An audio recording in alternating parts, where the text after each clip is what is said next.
آج D G I S P R نے ایک پریس کانفرنس کیا اور فیلڈ مارشل سید عاصم منیر کے سی ڈی ایف تعینات ہونے کے بعد ایک بڑی اہم پریس کانفرنس تھی. اس میں تمام جو بڑے صحافی ہیں اسلام آباد کے راولپنڈی کے اس میں شریک تھے اور ہمارے ساتھ میڈم راشدہ سیال ہیں, یہ بھی اس پریس کانفرنس میں پریس بریفنگ میں موجود تھیں. وہاں پر ایک بڑا عجیب سا مومنٹ تب سامنے آیا جب اجمل جامی نے کچھ عجیب و غریب سوالات کیے اور جس پہ ڈی جی صاحب باقاعدہ برہم ہو گئے. تو ہم راشدہ سیال صاحبہ سے یہ جاننے کی کوشش کرتے ہیں کہ وہ کیا ایسے سوالات تھے جس پہ ڈی جی صاحب جو گرم ہوئے, غصہ ہو گئے, اور کیوں غصہ ہوئے. میڈم ذرا کچھ بتائیے گا کیا حالات و واقعات پیش آئے وہاں پہ. دیکھیے آج جو پریس کانفرنس تھی وہ بڑی اہم بھی تھی اور بہت ساری سگنلنگ بھی تھی, اور پاکستان کی جب سے میں صحافت کری ہوں ہسٹری میں اس جیسے کہ ڈی جی نے خود کہا کہ اس پوڈیم سے اس طرح کی بات پہلے نہیں کی گئی, تو واقعی نہیں کی گئی. میں تو جب سے کور کر رہی ہوں میری میموری میں تو ایسا نہیں آتا, اس سے پہلے شاید کبھی ہوا تو وہ مجھے نہیں معلوم.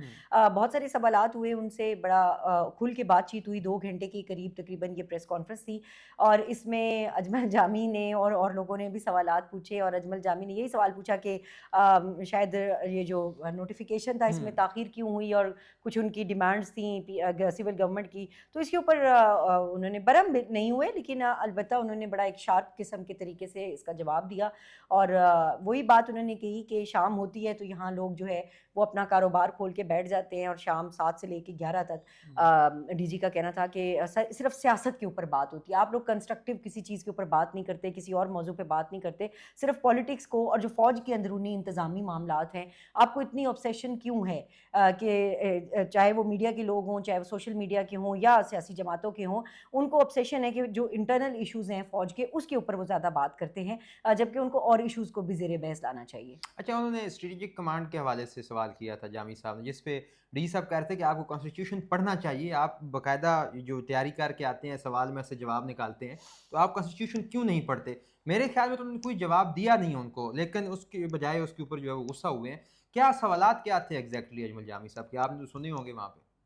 دیکھیے جو ان کے سوالات تھے آپ نے خود ہی بتا دیے, ایک تو ان کا یہی نوٹیفیکیشن میں ڈیلے کا تھا, دوسرا اسٹریٹجک کمانڈ کا جو چیف ہے اس کے حوالے سے ان کے سوال تھے, تو اسی قسم کے ان کے کویشچن تھے, اور کچھ فوج کے انتظامی معاملات کے حوالے سے بھی. ویسے آپ کو کیا لگتا ہے, آپ اس بیٹ پہ کام کرتی ہیں ڈیفنس بیٹ پہ, 27 نومبر کو ختم ہو رہا تھا ٹینیور, تو سی ڈی ایف کا نوٹیفیکیشن ہونے میں کچھ ڈیلے ہوا, آپ کو ذاتی اسیسمنٹ کیا ہے, کیوں لیٹ ہوا ہے, کیا وجہ ہو سکتی ہے؟ میری کوئی ذاتی اسیسمنٹ نہیں ہے, اور میں ان لوگوں میں بالکل بھی شامل نہیں ہونا چاہتی ہوں جن کی بات آج ڈی جی بھی کر رہے تھے کہ لوگ خود سے بیٹھ کے اپنے قیاس آرائیاں کرتے ہیں, نہ ان کو انفارمیشن ہوتی ہے. اور میں جرنلسٹ ضرور ہوں, اس بیٹ کو کور کرتی ہوں, لیکن دیکھیے ظاہر میری اتنی انٹرنل فوج کے معاملات تک رسائی نہیں ہے, اور جب میری اتنی رسائی نہیں اور میرے پاس فرسٹ ہینڈ انفارمیشن نہیں, تو مجھے یہ رائٹ نہیں ہے بینگ اے جرنلسٹ کہ میں کسی بھی فورم پہ یہاں یا کہیں بھی اور بیٹھ کر اپنے سے قیاس آرائی کروں. اچھا, آج ڈی جی صاحب نے کچھ سخت الفاظ کا استعمال کیا, خاص طور پہ عمران خان کو نام ہی نہیں لیا, اس کو بار بار ذہنی مریض قرار دے دیا, کے پی کے جو سیاستدان ان کو انہوں نے دلے بھی ایک دفعہ پہ کہہ دیا. آپ کیا سمجھتی ہیں کہ اس لیول پہ ان کو کیوں آ کے بولنا پڑا ہے, مطلب کیا وجوہات ہو سکتی ہیں؟ دیکھیے آپ نے اگر سوشل میڈیا کے ٹرینڈز کو فالو کیا ہوگا پچھلے کچھ دنوں سے, کچھ ہفتوں سے بلکہ, تو فیلڈ مارشل کے بارے میں ذہنی مریض کا ایک ٹرینڈ چلایا جا رہا تھا, اور اس کو پی ٹی آئی کے وزراء سابق جو تھے وہ بھی چلا رہے تھے, اور پی ٹی آئی کے سوشل میڈیا انفلوئنسر بھی, اور جو جرنلسٹ ان سے خود کو ایفیلیٹڈ صابر شاکر ہے یا اس طرح کے اور لوگ ہیں جو بیرون ملک بھی بیٹھے ہوئے ہیں,